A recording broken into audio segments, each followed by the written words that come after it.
মেহেরপুর জেলার আরও একটি সুন্দর গ্রাম আপনাদের সবাইকে স্বাগতম। আজকে যে গ্রামটি ঘুরিয়ে দেখাবো সেটা হচ্ছে হোগলবাড়িয়া।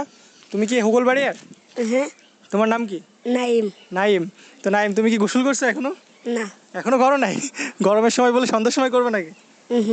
আচ্ছা আচ্ছা, চলেন আজকে আমি আপনাদেরকে হোগলবাড়ি গ্রামটা ঘুরিয়ে দেখাই। আর এই গ্রামটা কিন্তু মার্শাল্লাহ অনেক বেশি সুন্দর আর অনেক বড় গ্রাম, তাই তো? অনেক বড়। তো চলেন আজকে আমি আপনাদেরকে হোগলবাড়ি গ্রামটা ঘুরাই। আচ্ছা, এখন বর্তমান কিন্তু আমরা যেখানে অবস্থান করছি সেটা হচ্ছে হোগলবাড়িয়ার বাজার আর কি। আর ছোট্ট একটা বাজার কিন্তু মার্শাল্লাহ অত্যন্ত সুন্দর হোগলবাড়িয়ার। আর এখানে দেখেন সবজি বিক্রয় করা হচ্ছে, ক্রয় বিক্রয় সব কিছু আর কি। আর এখানে চাষা হচ্ছে বললো যে এটা হচ্ছে দেশি আলু আর কি। তো এগুলো কিন্তু আমি কখনো দেখিনি, এই বাজারে আসার পরে দেখলাম। আর ঝাল, তারপরে আপনার ঢাড়ুস, লাউ আছে, এই যে দেখেন লাউ আছে, কলাও আছে। কলার কেজি কত? কলা 20 টাকা কেজি। 20 টাকা কেজি। আর এই লাউ হচ্ছে 10 টাকা পিস, তাই তো? 10 টাকা পিস। 10 টাকা পিস, কেজি ধরে না, এমনিতে পিস হিসাবে 10 টাকা। আর বাজারে কিন্তু অনেকেই বিক্রয় করছে সবজি, আর বাজারটা কিন্তু আসলে অত্যন্ত সুন্দর। আচ্ছা, এখন বর্তমানে আমরা যেখানে অবস্থান করছি এটা হচ্ছে হোগলবাড়িয়া জামে মসজিদ আর কি। আর এটা হচ্ছে বাজারের উপরে 2 তলা।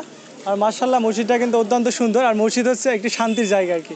আর আজকে প্রচণ্ড পরিমাণে মেঘ হয়েছে, যার কারণে ভিডিওতে একটু অন্ধকার টাইপের লাগবে আর কি। দেখেন, আর মসজিদটা কিন্তু আসলে অত্যন্ত সুন্দর। আর বিশেষ করে এই হাটটা কিন্তু অনেক বেশি পছন্দ হয়েছে আমার। ছোট্ট হাট, ছোট্ট গ্রাম, ছোট্ট গ্রাম না, অনেক বড় গ্রাম, কিন্তু সব কিছু মিলে কিন্তু অনেক বেশি সুন্দর এই হোগলবাড়িয়া। আচ্ছা, এখন বর্তমানে আমরা যেখানে অবস্থান করছি এটা হচ্ছে হোগলবাড়িয়া মাধ্যমিক বিদ্যালয়। আর এই মাধ্যমিক বিদ্যালয়টা কিন্তু অনেক বেশি সুন্দর আর কি। আমি যতগুলো গ্রাম ঘুরছি তার মধ্যে সবচেয়ে বেস্ট আর কি। আর পাশে বিশাল বড় দিঘি আছে, যেটা দেখতে অত্যন্ত সুন্দর লাগছে। যদি পানি থাকে তাহলে কিন্তু আরও বেশি সুন্দর লাগবে। আর এই ক্যাম্পাসটা কিন্তু অনেক বেশি বড়, আর শহীদ মিনার থেকে শুরু করে সব কিছু কিন্তু কমপ্লিট, অনেক সুন্দর। আর পাশে দেখেন বিশাল বড় এক ফিল্ড, এখানে খেলাও ছাড়ে, কি খেলা ছাড়ে না, বাইরে থেকে অনেকে খেলাও খেলতে আসে। আর এখন বিকেল টাইমে অনেকে খেলা করতেছে, অনেকে আড্ডা দিতেছে।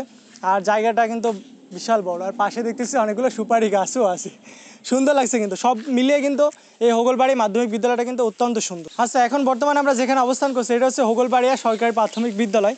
হোগলবাড়িয়াতে প্রবেশ করার সময় যেমনটা ভাবছিলাম, এত সুন্দর একটা গ্রাম যে এইরকম সরকারি প্রাথমিক বিদ্যালয় হবে, সেটা কিন্তু আমি এক্সপেক্ট করি না আর কি। এত এইরকম টিন শেডের, কিন্তু তারপর সুন্দর। কিন্তু এখন যেরকম উন্নত হয়েছে আর কি, যেরকম দালানের পর দালান উঠে যাচ্ছে, আমিও ভাবছিলাম যে এরকম কিছু একটা হবে, কিন্তু হয় নাই, কিন্তু হবে ইনশাল্লাহ একদিন। আর দেখেন বিল্ডিংয়ের কাজ শুরু হয়েছে। ও, তার মানে বিল্ডিংয়ের কাজও হবে আর কি।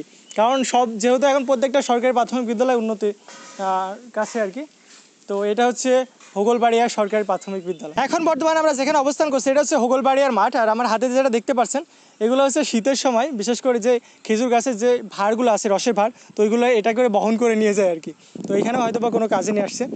আর দেখতেছি যে মানুষ নানান ধরনের কাজ করতেছে মাঠে। আর হোগলবাড়িয়ার মাঠে যদি আপনি না আসেন আসলে বিশ্বাসই করবেন না, এত পরিমাণ সুন্দর। আপনার হচ্ছে আজকে মেঘের দিন, তো যার কারণে অত্যন্ত সুন্দর লাগছে। আর একটা ঠান্ডা বাতাস বইছে, যেটা ফিল করার মতো আর কি। আর নানান ধরনের মানুষ নানান ধরনের কাজ করতেছে। তো আজকে ভিডিওটা আমি এখানে শেষ করছি। সবাই ভালো থাকবেন, সুস্থ থাকবেন। আসসালামু আলাইকুম।